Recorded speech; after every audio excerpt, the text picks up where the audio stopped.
교회가 어지러웠던 것 같습니다. 참 고린도 교회에 다양한 문제들이 많았었는데 아마 12장부터 14장까지의 내용으로 비추어 보면 특히 이제 알아듣지 못하는 방언의 은사를 가지고 한마디로 어떤 은사가 더 우월하냐 이런 것들이죠. 내가 가진 은사가 더 뛰어나다. 알아듣지 못하는 방언 같은 경우 이런 것들을 굉장히 크게 여겼던 것 같습니다. 분명하고요. 그러니까 알아듣지 못하는 방언을 하지 않는 다른 성도들을 향해서 한마디로 좀 무시하고 자기들이 더 우월하다, 자기들이 더 큰 은사를 받았다, 뛰어나다 이렇게 하면서 고린도 교회 안에 이 은사에 어떤 게 은사가 더 탁월하고 더 뛰어나고 위대하고 크냐, 뭐 크고 작냐, 높냐, 낮냐 뭐 이런 것들이죠. 사람은 본질적으로 그게 있나 봐요. 누구 것이 더 좋냐, 누구 것이 더 뛰어나냐 뭐 그런 것들이죠. 내가 받은 은사가 더 좋냐, 더 크냐 뭐 이런 거예요. 이 은사 문제로 교회가 어지러웠던 거죠. 물론 이제 여기 나오는 무슨 이제 거기에 나타나는 여러 가지 또 이제 직분에 가지고도 아마 그러겠죠. 여러 가지 직분이 있으니까 직분을 가지고도 또 줄 세우게 하려고 하는 그런 경향도 있었을 것이고. 그래서 이제 바울 사도는 먼저 말씀을 하면서 1절에 형제들아 신령한 것에 대하여는 내가 너희의 알지 못하기를 원치 아니한다. 그러니까 알지 못하기를 원치 아니한다라는 말은 쉽게 말하면 알기를 간절히 소원한다. 이중 부정은 강한 긍정이니까 알기를 간절히 원한다. 신령한 것이라는 말은 바른 성경은 이것을 그냥 영적인 은사들에 대하여라고 이렇게 번역을 했습니다. 그러니까 신령한 것, 영적인 일, 특히 이 본문에 보면 문자적인 의미는 성령과 관련된 것들에 대해서, 성령과 관련된 것들에, 오늘날도 사실 이 성령론, 성령과 관련된 것들에 대해서 서로 의견들이 다르고, 뭐 이제 이런 은사, 결국 은사도 뭐 특히 그 금세기에 들어서 우리 한국교회 오순절파를 통해서 이 방언, 기독교 역사 속에 그런 문제가 없었다 그래요. 방언, 알아듣지 못하는 방언 가지고 시끄러웠던 일이 별로 없었는데 이 오순절동을 통해서 뭐 지금은 어떤지 모르겠습니다만 벌써 과거에만 해도 그 알아듣지 못하는 방언 문제로 뭐 다 나오는데 그거 안 받았으면 뭐 성도도 아닌 것처럼 한마디로 우습게 하는, 그러니까 성경을 몰라도 너무 모른다. 고린도전서 12장, 이 12장만 읽어봐도 그것이 얼마나 잘못된 가르침이고 주장인가 하는 것들을 알 수 있는데 왜 이렇게 그걸 가지고 그렇게 어지러웠었는지, 혹은 지금도 모르겠습니다. 지금도 그런 문제로 이렇게 혼란스러워하고 하는 경우가 있는지 모르겠는데 오늘 여기 1절 말씀처럼 그 영적인 일, 특히 성령과 관련된 것들에 대해서 확실하게 좀 알라는 거죠. 자꾸 여기에 대해서 미혹당하지 말고, 뭐 성령을 받는 거, 뭐 오늘 본문에서 그건 말하는 그런 문제도 있지만 뭐 성령을 받는다, 뭐 이런 개념도 우리가 잘 아는 대로 이미 성령이 와 계신지 오늘 본문도 이제 그걸 말씀하고 있는데 이 성령론에 대해서 좀 큰 그 명확한 그런 그 진리를 우리가 좀 확실하게 알고 자꾸 거기에 대해서 요동하고 기웃기웃하고 그렇게 되지 않도록 1절 말씀대로 이 성령과 관련된 영적인 문제들 또 은사들에 대해서 좀 바르게 확실히 알아라. 바울이 지금 그렇게 말하고 있는 겁니다. 하나님께 오늘 우리에게도 이 시대에도 이런 거 가지고 자꾸 미혹하니까 이런 말씀을 주신 것이죠. 그래서 먼저 2절에 보면 너희도 알거니와 너희가 이방인으로 있을 때 말 못하는 우상에게로 끄는 그대로 끌려갔느니라. 우리가 예수님 믿기 전에는, 이방인으로 있을 때에는 말도 못하는 우상, 말 못하는 우상, 우상이 말만 못하는 건 아니잖아요. 우상 자체가 존재하지도 않는 거지만 성경적 표현을 보면 눈이 있어도 보지 못하고, 귀가 있어도 듣지 못하고, 말이 있어도, 입이 있어도 말하지 못하고, 손으로 등을 어떤 것도 할 수 없는, 사람이 그냥 형상화시켜서 자기들 생각대로 상상대로 만들어 놓은 그런 것들인데, 바울은 특히 여기서 이제 말 못한다라는 것을 이제 그 한마디를 여기에 덧붙이면서 말도 하지 못하는, 그러니까 듣지도 못하고 어떤 말도 주지 못하는, 말하게도 못하고, 그러나 이제 반대로 성령께서는 우리로 하여금 말하게도 하시고, 그런 거죠. 여기 듣기도 하시고, 이걸 대비시켜서 이제 말하는 겁니다. 이게 참 얼마나 인생이 어리석은가. 그런 우상에게로 끄는 그대로 끌려갔다. 말도 못하고 듣지도 못하고 아무것도 행하지도 못하는, 심지어는 존재하지도 않는 그런 것들에 의해서 끌려다니는, 물론 그 배후에는 사탄이 있죠. 사탄이 미혹시켜서 이제 끌려다니고 그런 건데, 그러므로 내가 너희에게 알게 하노니 하나님의 영으로 말하는 자는 누구든지 예수를 저주할 자라 하지 않고, 또 성령으로 아니하고는 누구든지 예수를 주시라 할 수 없느니라. 그러니까 우상은 말도 못하고 말하게 하지도 못합니다. 바른 말, 참 진리, 바른 신앙의 고백, 바른 진리를 가르쳐 줄 수도 없고 그런 말을 하게 하지도 못합니다. 그러나 참 신이신 하나님, 삼위 하나님, 성령 하나님께서는 말하게 한다는, 우상과 달리 그 성령이 임한 사람은, 성령이 그 사람 안에 있는 성도는 그 성령에 의해서 우상은 말도 못합니다. 말하게도 못해요.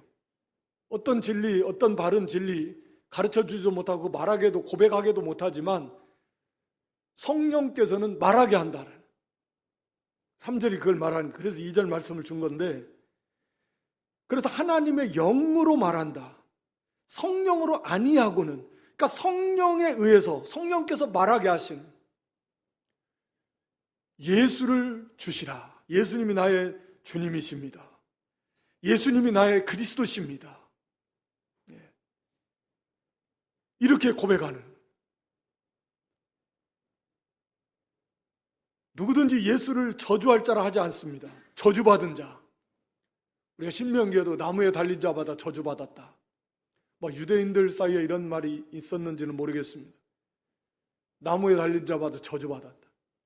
예수님을 향해서 저주받은, 십자가에서 달려 죽었으니까 그렇게 비참하게 저주받은 인생이 어디 있냐. 그렇게 말하는 사람들이 아마 있었던 것 같은데, 악한 무리들이. 그러나 하나님의 영, 즉 성령, 그리스도의 영, 성령을 하나님의 영이라고도 하고, 오늘 여기 본문에서 또 그리스도의 영이라고도 하고 성령이라고도 합니다. 그러니까 신비한 거죠. 그 자체의 삼위일체 하나님이 성령이시면서 하나님의 영이시면서 그리스도의 영이시다는, 그러니까 성령 안에서 삼위일체 하나님이 우리 안에 계신 거죠. 성령 하나님 우리 안에 계시니까. 그런데 여기 성령이 아니하고는 예수를 주시려 할 수 없다. 너무나 유명한 말씀입니다. 그러니까 예수님이 나의 그리스도십니다. 예수님이 나의 주님, 나의 구원의 주님이십니다. 라는 고백은 성령의 역사, 성령이 내 안에 계신 증거이고, 그 성령께서 내 안에 역사하시는 역사로 말미암아, 즉 믿음을 믿어지게 하심으로 우리가 예수를 그리스도라고 고백할 수 있다. 다시 말하면 이 말씀 속에는 이제 은사론에 대해서, 지금 은사 네 것이 크냐 내 것이 크냐 내 것이 좋다 이런 건데, 아예 그 은사를 주시는 성령께서 그 사람 안에 계신다. 그 사람 안에 계시는 거죠. 그러니까 예수가 그리스도다라고 믿어지는 거 꼭 뭐 입술로, 물론 마음으로 믿고 입술로 신하라. 우리 로마서 10장인가요? 이건 고백하는 겁니다. 마음으로, 그냥 입으로만 예수를 믿습니다가 아니라 마음으로 믿는 것이 입술로 고백되어지는 거죠. 이게 마음에 믿어지는 거예요. 믿어지는 사람은 고백할 수밖에 없는 거죠. 물론 그것이 이제 변함이 없어야 된다 그랬습니다. 어떠한 상황에서도 사실은 변함이 없어야죠. 어떠한 위협을 당하는 상황에서도 예수님이 나의 그리스도 구주이시다 라는 신앙의 고백은 변함이 없어야 되는 것입니다. 그러니까 예수님을 구주로 믿는 거, 그 믿음, 그 신앙을 고백하고 믿어져서 고백하는 성도에게는 이미 성령이 그 안에 계신 구원받은 영이 중생한 그런 성도다. 그러니까 이 믿음이야말로 가장 위대한 선물, 하나님의 어떤 기적의 역사로 이루어진 그 힘의 강력으로 역사하심을 따라 믿는 우리에게, 그러니까 하나님의 그 능력의 강력한 능력으로 역사하셔서 우리가 믿어, 우리 영이 중생했고 믿어지게 된 거죠. 믿음이 거저온 게 아닙니다. 하나님의 그 힘의 강력, 힘의 강력한 능력으로 역사하심으로 우리가 믿게 된 거죠. 그러니까 다른 어떠한 뭐 여기 병 고치는 은사도 나오고 하지만, 무슨 방언의 은사도 나오고 다른 은사도 있지만, 그 은사들이 뭐 사실 구원받은 증거라고 확실하게 말할 수는 없어요. 왜냐하면 가룟 유다 같은 경우도 예수님께서 12제자 따로 보내시고 70명 제자 보내신, 가서 귀신도 쫓아내고 능력을 행했을 것입니다. 예수님을 증거했을 수도 있을 것입니다. 그러나 그는 구원받지 못했습니다. 그러니까 어떤 겉으로 나타나는 이적, 그것도 뭐 하나의 증거가 될 수는 있지만 그게 구원받은 확실한 증거는 아니다.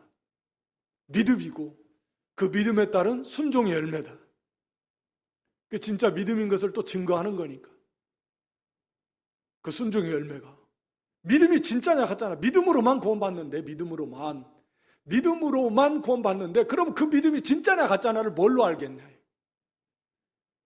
진짜 믿음은 그 믿음대로 행하는 순종의 열매가 있을 때, 아, 그 믿음이 진짜라는 것을 증거해 주는 거고, 가짜 믿음은 어떤 믿음의 순종의 열매가 없어요. 그냥 말로만 믿는다고만 해. 근데 그게 진짜 믿음임을 나타내는 어떤 열매가 있어야 되는데 없다 그 말이에요. 그러니까 자기도 속는 거고, 하나님 앞에서 갔을 때 성경이 말한 대로 나는 너희들 모른다 이렇게 말하는 거죠. 그 사람들이 했던 것이 뭐예요? 아, 우리가 주님 앞에서 먹고 마시고 주님 가르침 받고 우리가 주님의 이름으로 권능도 행하고, 주님의 이름으로 말씀도 가르치고, 이랬는데 예수님은 나는 너희를 모른다라고 하는 거예요. 그런 것들이 아니라는 거죠.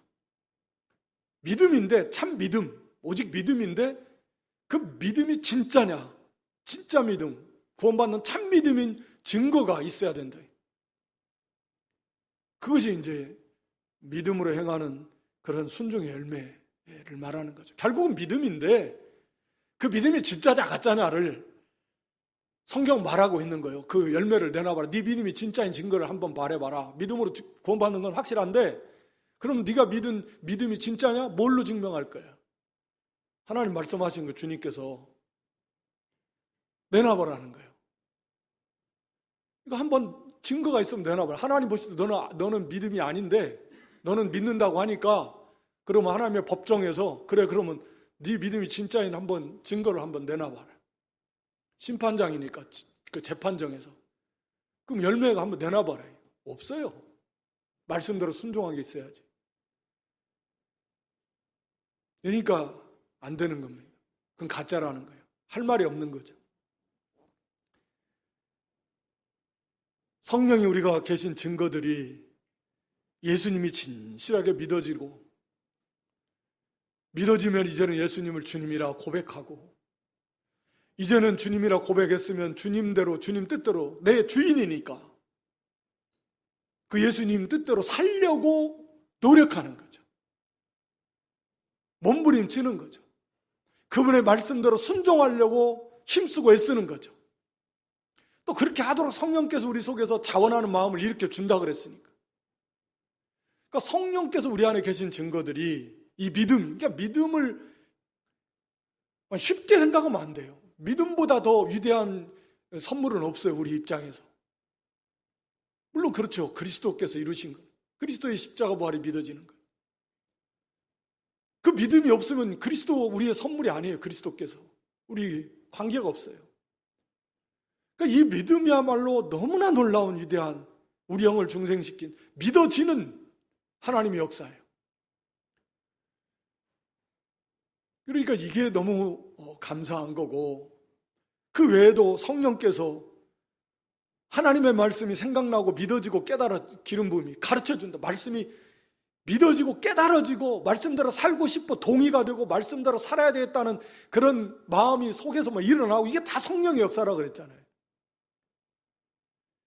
죄에 대해서, 의에 대해서, 심판에 대해서 성령께서 그걸 책망하시고 깨우쳐 주신다.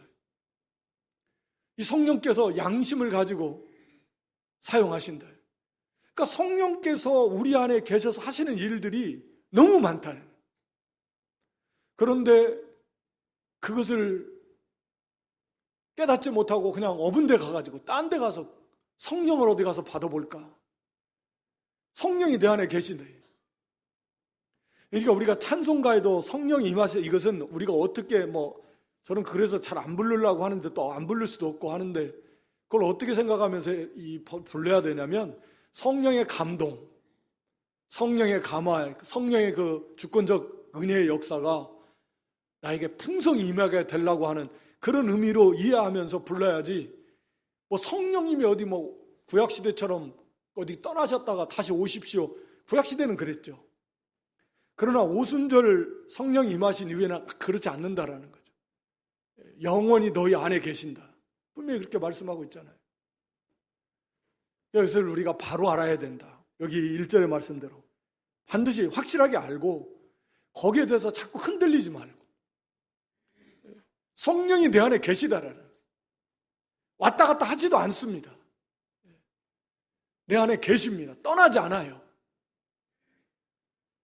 다만 성령의 감동을 우리가 소멸하니까, 성령의 감동의 뜨거운 성령의 불을 꺼버리니까, 소멸이라는 불을 끄는 거예요. 꺼버리니까 성령의 감동을 못 느끼는 거죠. 기분 나쁘죠. 여러분들이 자꾸 뭔 말을 하는데 이렇게 하는 게 좋을 것 같은데 이렇게 해. 시끄럽게 가만히 있어요. 알지도 못하면서 싫어. 저렇게 하는 게 싫다고, 모른다고. 자꾸 무시하면 그 다음부터 말하고 싶을까요? 안 하고 싶을까요? 그래, 그러면 네가 알아서 해봐라. 잘하겠다. 성령은 우리가 흔히 말하는 인격의 하나님이십니다. 기뻐도 하시고 슬퍼도 하시고 진노도 하시고 안타까워도 하시고. 성령께서 말씀을 하시는데, 감동이라는 건 성령께서 말씀을 하시는 거예요. 하나님의 말씀이 생각나고, 우리가 알고 있는 하나님의 말씀이 생각나고, 그 말씀에 비추인 신앙의 양심을 들어서 성령이 말씀을 하시는데 그것을 지금 안 해요. 난 지금부터는 안 해요. 성령은 지금부터 해. 근데 나 지금 바빠서 나 내년부터 할래. 이런 거예요. 성령께서 그렇게 해. 지금 나 못해. 이게 성령의 불을 끄는 거예요. 자꾸 그러다 보니까 성령은 당연히 성령 하나, 사실 엄청난 죄죠. 하나님께서 말씀하신, 하나님 가만히 계시라. 얼마나 우리가 참 무지해가지고 얼마나 이 큰 죄들을 짓고 있는, 믿음 없는 것도 따지고 보면 얼마나 큰 죄인지, 하나님을 못 믿겠다라는 거니까 믿음이 부족한 것도 참 우리가 애통할 일이에요.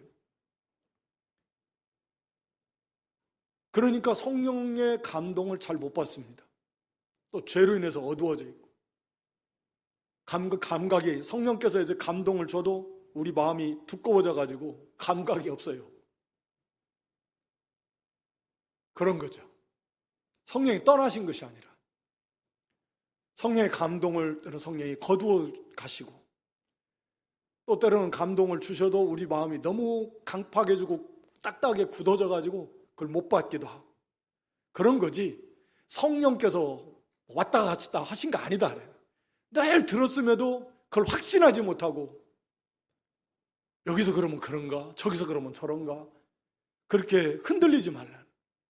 그리고 내 안에 성령이 계신 증거들을 매일매일 얼마든지 여러분들이 점검할 수 있어요. 인식할 수 있다고요. 기도할 때나 찬양할 때나 말씀을 읽을 때나 묵상할 때나, 또 우리 마음에 일어나는 그런 성령의 감동, 자원하는 심령, 하나님이 기뻐하실 만한 소원을 우리 안에서 이렇게 세워주시는 성령, 아, 지금 성령께서 말씀하시는구나. 얼마든지 그것을 인식하면서 순종하는 삶을 살 수 있다고 그래요. 어떤 꼭 신비적인 그런 물론 신비 자체가 거룩한 신비입니다. 어떤 의미에서는 거룩한 신비로 가득 차 있는 거죠. 우리 기독교가. 믿음도 이게 신비죠. 믿어집니까? 믿어지는 게 이게 어마어마한 신비죠. 믿고 싶어도 안 믿어. 이게 믿을 수가 없어요. 인간의 이성으로는. 2000년 전에 나사렛에 눈으로 보기를 했나 2000년 전에 저 이스라엘 땅에 그것도 말도 안 돼 죽었는데 살아나 또? 그게 어떻게 믿어집니까? 어떻게 믿을 수 있습니까? 불가능한 일입니다. 그런데 믿어진다라는 게 얼마나 신기한 일입니까? 하나는 신기한 역사예요. 하나하나가 우리는 너무 타성에 젖어서 우리에게 이미 어마어마한 이 거룩한 신비한 역사가 이미 임했고, 그래서 그 말씀들이 믿어지면서 그 말씀대로 살고 싶어하고 우리 안에 계신 그 성령 역사가 일어나는데, 그런 것들에 집중하지 않고 그저 잘못된 허황된 것에 우리가 귀를 기울이고 그런 걸 바라보고 그런 걸 나도 저런 거나 한번 체험해 봤으면 하면 좀 답답하시겠죠. 성령께서 얼마든지 말씀 순종해 가다가 보면 거룩한 신비한 역사를 하나님이 주시면 받는 거죠. 없다라고 하는 건 그건 또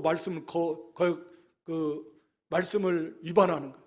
얼마든지 그 말씀의 범위 안에서 하나님께서는 각자에게 필요한 대로 신비한 체험을 주실 수도 있습니다. 얼마든지.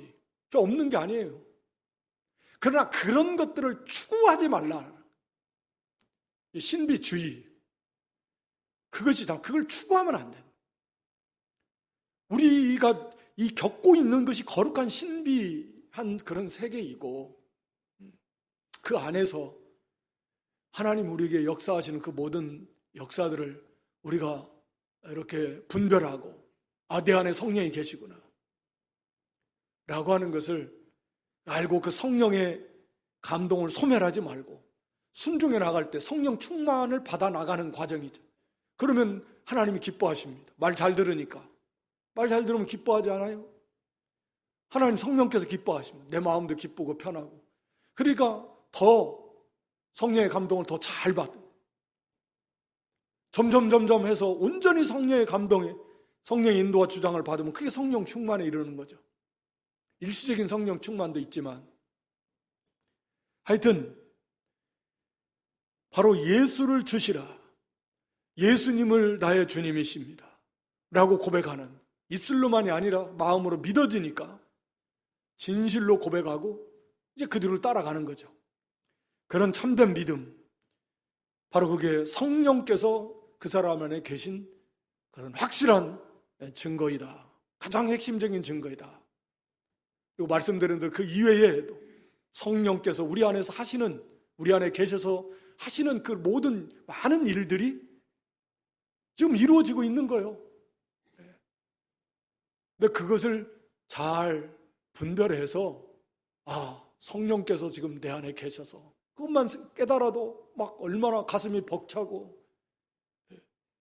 감사하고 담대하고 또 삼가 조심스럽고,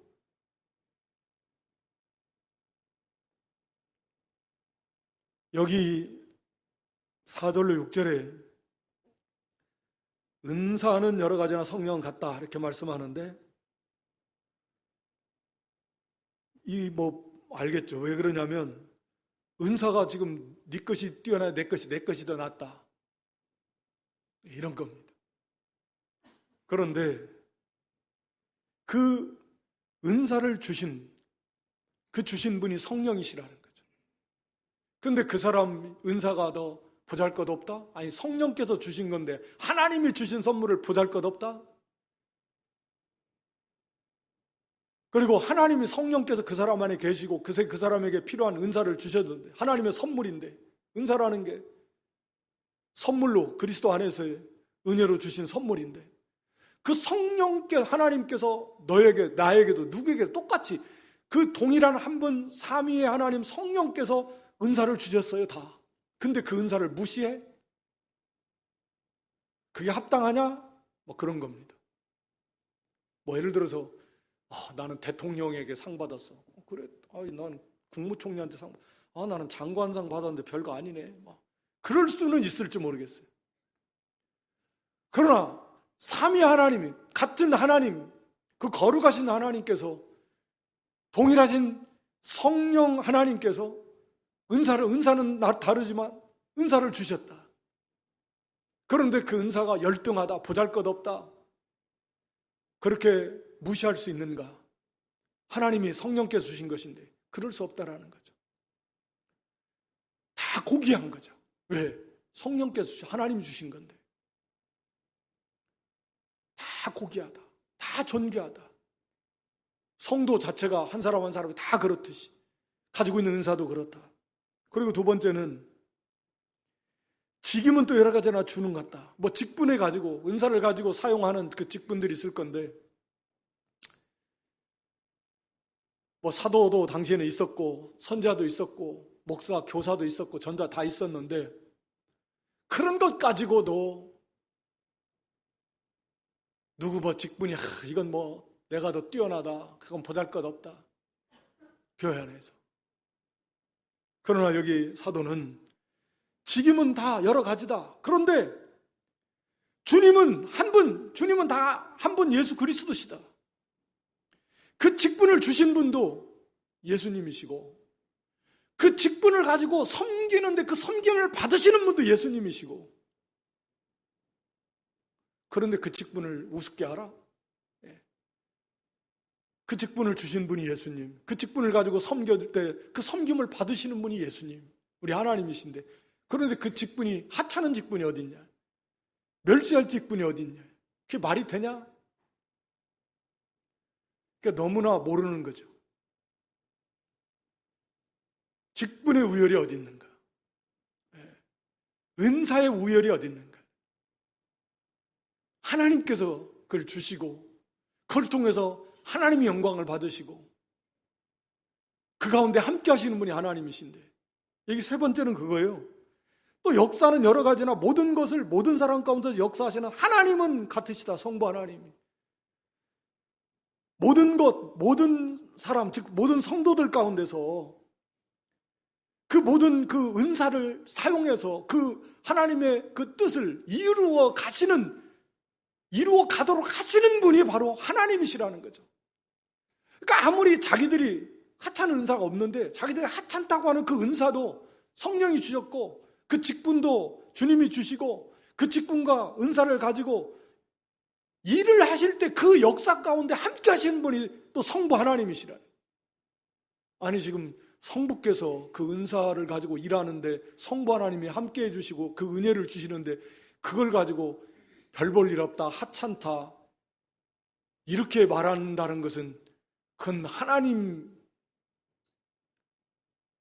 예수님, 성령, 성삼위일체 하나님이 그걸 모독하는 것이나 다를 바 뭐 있겠습니까? 하나님이 지금 그거 가지고 하시는데, 같이 그 역사를 이루어가도록 하나님이 함께 하시는데 그것을 우습게 한다. 그 직분을 우습게 한다. 그러니까 너무 모른다.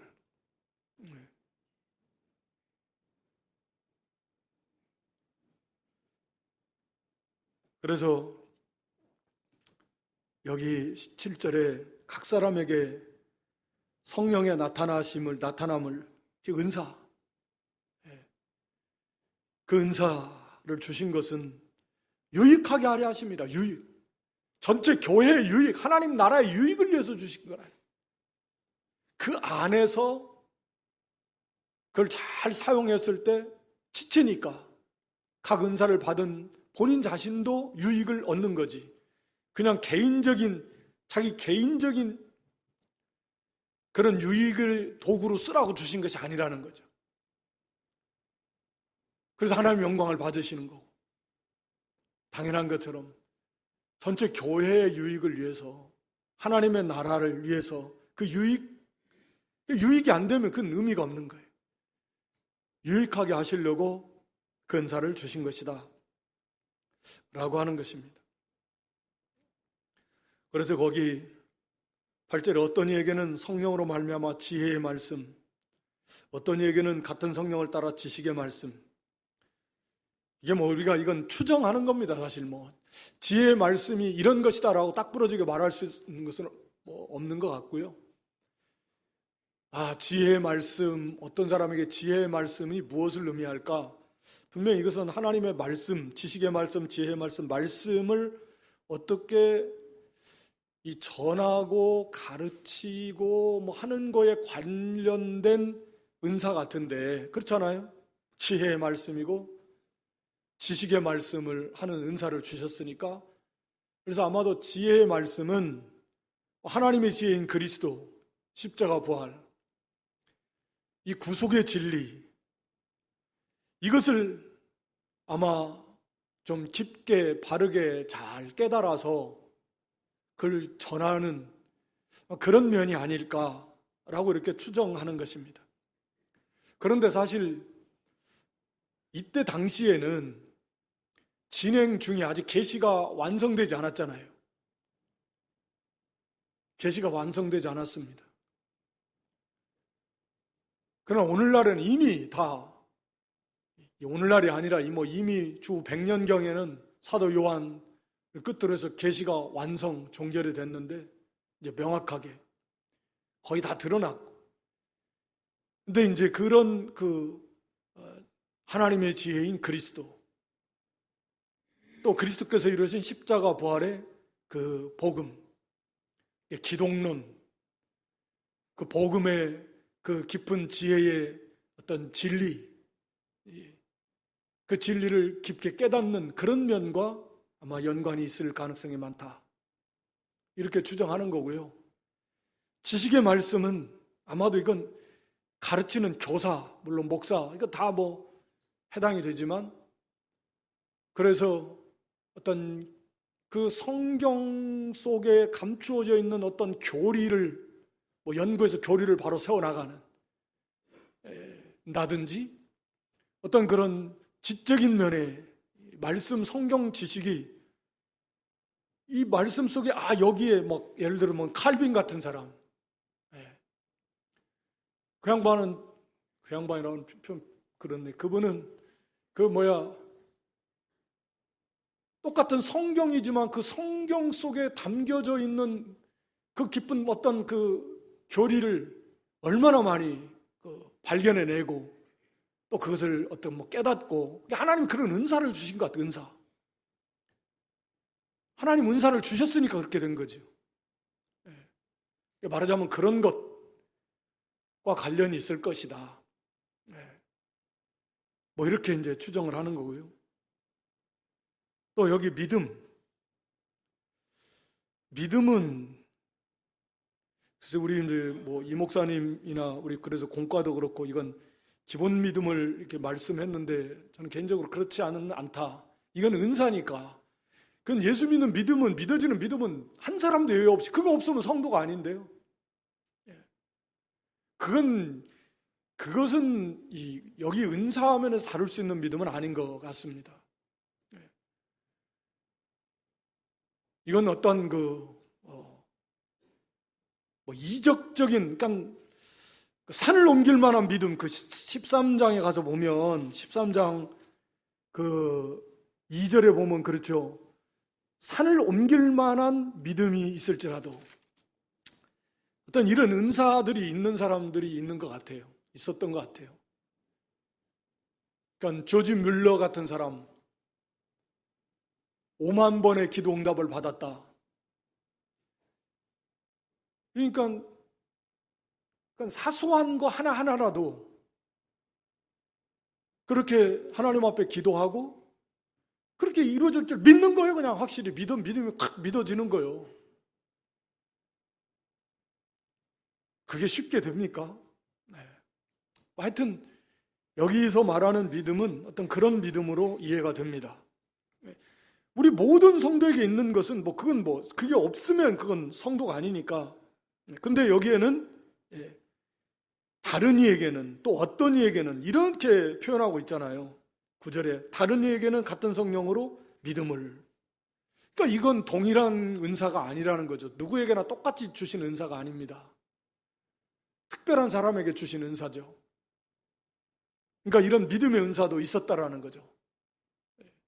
어떤 기적적인 그런 상황에서, 그러니까 성경은 다 믿는 건데 주어진 어떤 상황 속에서 그게 뭐 어떤 진리의 문제가 아닌 경우이잖아요.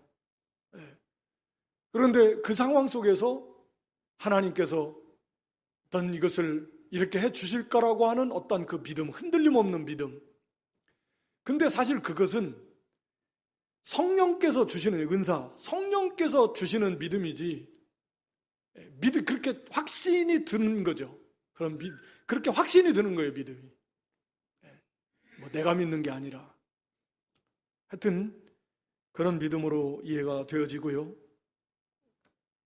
여기 또 뭡니까? 신유. 네. 어떤 이에게는 병 고치는 은사. 오늘날 하도 병이 많으니까 옛날에는 더 없었겠어요.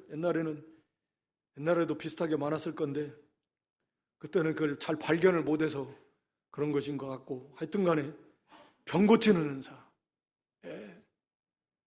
병 고치는 은사가 있었으면 좋겠다. 예? 아멘. 누가 아멘 하신 것 같은데 그러면 참 좋겠습니다. 근데 우리가 알듯이 사도 바울도 우리 빌립보서에 보면 에바브로디도가 병들었을 때 못 고쳐졌잖아요. 못 고쳐졌죠. 디모데가 위장병이 났는데, 사랑하는 아들 디모데가 위장병이 났는데 그 위장병 하나를 못 고쳐줬잖아요. 사도 바울이. 포도 좀 마셔. 에바브로디도도 죽을 병이 들렸어요. 마음이 너무 근심이 되는데 못 고쳐졌어요. 그냥 기도하는 겁니다. 하나님이 고쳐주신 거 기도를 들으시고. 사도 바울은 죽은 자도 살리는 그런 은사도 있었고, 굉장히 많이 병 고치는 거 바울이 사용하던 그 손수건 이런 것만 갖다 놔도 베드로도 그랬고, 희한하게 이 병이 낫는 어마어마한 이적이 나타났지만, 바울이 이제 말년에 감옥에 갇혔을 때 빌립보서는 그런 은사들은 안 나타났다. 사도 바울조차도. 그러니까 병 고치는 은사는 이미 벌써 없어지기 시작했다. 라고 하는 것을 우리가 알 수 있는 거죠. 또 10절에 보면은 어떤 이에게는 능력 행함을, 귀신을 쫓아낸다든지 어떤 큰 능력들을 행하는, 어떤 이에게는 예언함을. 당시에는 이 예언이라고 하는 것이 성경이 완성되기 전이니까 앞으로 이루어질 일에 대해서, 그 아가보 같은 사람도 흉년에 대해서 예언하고 그랬는데, 그런 예언이기도 하지만 이제 14장에 가서도 보면 13장 마지막에서도 그렇고, 하나님의 말씀을 받아서 잘 가르치고 또 말씀을 잘 풀어서 가르치는 그런 은사로 이해를 하게 되는 거죠. 그래서 말씀이 예언이니까, 그래서 이미 말씀이 계시가 완성된 다음에는 그 말씀을 잘 받아서 깨달아서 가르쳐주는 거라고 볼 수 있고요.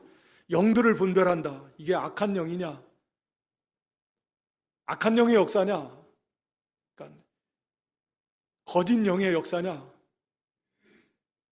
또 성령의 역사냐, 이런 것들을 이런 것들은 참 필요할 것 같고 중요할 것 같기도 하고.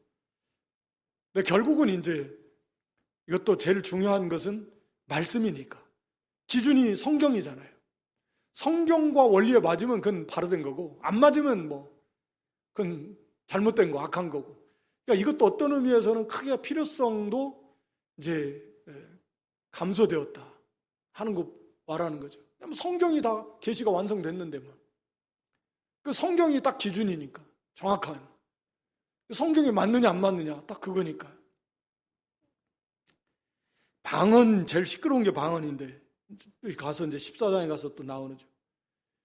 그러니까 이거 방언이라는 건 말 자체가 말이잖아요. 방언이란 말. 그래서 여기 사도행전 2장에 나오는 외국어, 또 새방언, 마가 16장 17절에 나오는 거. 그리고 이제 여기 고린도서에도 가르치는 알아듣지 못하는 방언. 오늘날에도 시끄러운 제일 문제가 되는 건 이거, 알아듣지 못하는. 그러니까 자기도 모르고 아무도 몰라. 그러니까 외국어 방언은 큰 의미가 없을 것 같고, 왜냐하면 지금 통역들이 다 있으니까. 기계 핸드폰만 갖다 대도 웬만한 통역이 되는 시대니까. 그런 옛날에 오순절 그때 같은 경우는 통역 사람이 없으니까 그런 복음 전하기 위해서 하나님께서 그 방언의 은사를 줘서 그런 다른 나라 말로 복음을 전할 수 있었고, 새 방언은 진리를 우리가 깨달아서 심령이 새로워져서 하는 그런 거니까 오히려 그런 건 유익한 거고, 제일 문제가 이제 알아듣지 못하는 방언의 문제인데, 그 문제에 대해서 아마 방언 통역을 주셨다 그래서 방언들 통역. 이것도 방언은 하는 사람은 많은데 통역한다는 사람은 별로 없는 것 같아요. 그래서 11절 이하에 이 모든 것은 한 성령께서 그 뜻대로, 성령의 뜻대로 주시는 거예요. 각 사람에게 나눠주시는 거죠. 그러니까 자기가 받고 싶다고 해서 받는 것이 아닙니다. 그리고 한 말씀 덧붙이자면, 이 어거스틴 하면 한 345년인가 태어나가지고 430년인가 떠난, 지금으로부터 한 1600년도 훨씬 더 있었던 그 교부, 기독교사에 있어서 빼놓을 수 없는 위대한 그런 신학자이기도 하고, 위대한 그래서 성자를 붙이잖아요. 성 어거스틴, 아우구스티누스. 그런데 그 어거스틴도 그때 당시에 이미 교회의 역사 속에서 이적적인 은사들은 사라졌다. 이미 어거스틴도 그랬다 그래요. 기적적인 은사들은 이미 교회에서 사라졌다. 크리스토토톰, 황금의 입, 얼마나 설교를 잘했으면 황금의 입이라고 하는 그런 크리스토토톰도 역시 같은 말을 했다. 그들로부터 약 한 1000년이 더 지난 칼빈 같은 경우도 마찬가지. 교회사에서 더 이상 기적적인 그런 은사는 없다. 뿐만 아니라 수없이 많은 종교 개혁자들, 신학자들 다 동일되게 이런 기적적인 은사들은 사라졌다. 하나님이 거두어 가셨다. 자, 그런 것들이, 그런 필요성들이 그만큼 많이 없어졌기 때문인데, 그게 이제 대표적인 것이 뭐냐면 마가복음 16장 20절 한번 보여줘 보세요. 이런 성구들이 몇 개 있었는데, 마가복음 16장 20절, 그 표적을 통해서 말씀을 증거하셨다, 하나님께서. 그러니까 이 말씀이 하나님 말씀이라는 그 증거로 표적을 주셨다. 사도행전 14장 3절이요. 사도행전 14장 3절에도 저희 손으로 표적과 기사를 행해서 자기가 은혜의 말씀, 이게 하나님 말씀이라는 거 증거한 겁니다. 그 다음에 로마서 15장 18절이요. 로마서 15장 18절에도 말과 일이며 표적과 기사를, 능력을 나타나게 하셔서 바로 이 이방인들 하여금 믿게 하려고, 바울이 전하는 복음이 참 복음이고 이것을 믿게 하려고 하는 그런 목적으로 이런 이적을 행하게 했다. 또 고린도서 12장 12절에요. 사도의 표, 이게 진짜 사도단 증거가 중에 하나가 뭐냐면 이적이에요. 이적. 참음도 있지만 표적과 기사와 능력. 이걸 줘서 이게 진짜 사도야. 그러니까 이 사람이 전하는 게 바로 참 복음이고 참 하나님 말씀이라는 그런 표식으로서 하나님께서 이런 이적들을 나타나게 했다. 히브리 2장 4절에도 이건 우리가 잘 아는 말씀 중에 하나죠. 하나님께서도 그 표적과 기사들과 능력을 통해서 그 말씀을 증거해 주는 거죠. 그 말씀이 참이다 라고 하는 내용입니다. 그러니까 결국은 성경이 이미 사도인 증거이고, 그리고 이들이 전한 이 복음이 참 하나님의 말씀이다라고 하는 어떤 그것을 확증하기 위한 그런 하나의 그 보증 수표처럼, 그래서 하나님이 이적을 행하게 하신 목적이 거기에 굉장히 중요한 비중이 거기에 있다. 그런데 이미 그들이 사도인 것이 다 증거가 됐고, 또 그들을 통해서 성경이, 신약 성경까지 다 계시가 완성이 된 다음에는 이제 그걸 믿으면 구원받는 거예요. 네. 그게 핵심이지. 예수님께서도 뭐 병을, 그 능력이 많으셨지만 다 고쳐주셨습니까? 그런 거 아니잖아요. 예수님이 그리스도다, 바로 메시아 그리스도야, 그것을 가르쳐주기 위해서 사실은 그 이적을 행하신 거예요. 병 고치는 거. 네. 그게 진짜 중요한 거니까. 그러니까 이미 어떤 의미에서는 뭐 방언도 그렇고요, 병 고치는 은사도 그렇고요, 어떤 능력을 행하는 것도 그렇고, 이런 것들이 하나님이 그런 은사를 주신 그 어떤 필요성이 이제는 교회 역사 속에서 그게 많이 없어져서, 실제로 교회 역사 속에서 제가 말씀드린 대로 이미 이적적인 은사들은 다 사라졌다라고 이렇게 얘기를 다 해왔는데, 이제 오늘날 다시 사도시대로 돌아가자. ING 진해경이니까 사도행전 마지막 끝에 끝난 게 아니다. 그리고 다시 사도시대처럼 신사도 운동, 그 시대처럼 우리도 이런 능력을 받아가는 건 귀는 솔깃하죠. 그러면 좋겠다 막. 특히 이 병 고쳐서 막 병 고치고 막 이 문제 얼마나 좋을까. 그건 인간의 욕심이죠. 기도하라고 그랬잖아요. 기도. 예수님 동생 야고보는 기도를 통해서 하나님 병 고쳐 주시는 건데, 뭐 은사, 무슨 은사, 그런 은사, 이적적인 은사 구하지 말고 얼마든지 오늘날도 병 고칠 수 있고, 하나님 기도해서 나을 수 있고, 필요하면 줄 수 있는데 참고로 알아두시라.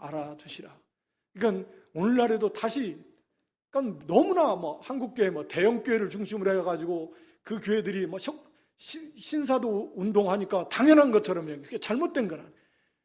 뭐 저 같은 사람이 얘기해봐요. 뭐 알지도 못하고 조그마한 교회 목사가 무슨 뭘 한다고 이렇게 말할 겁니다. 그건 성경적이 아니라는 거죠. 막 미혹돼가지고 다 쫓아가는 거죠. 됩니까?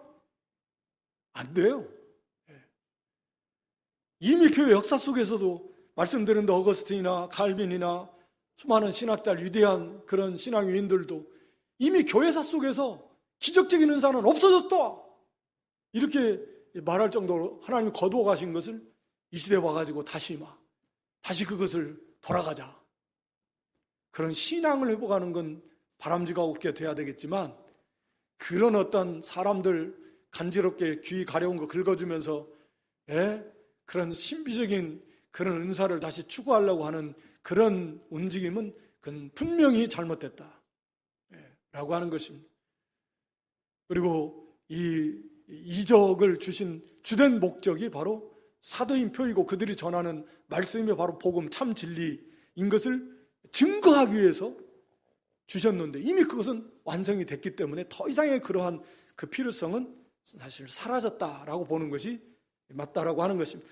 이 신령한 영적인 일, 특히 이 성령에 관한 일에 대해서는 우리가 좀 확실히 알자.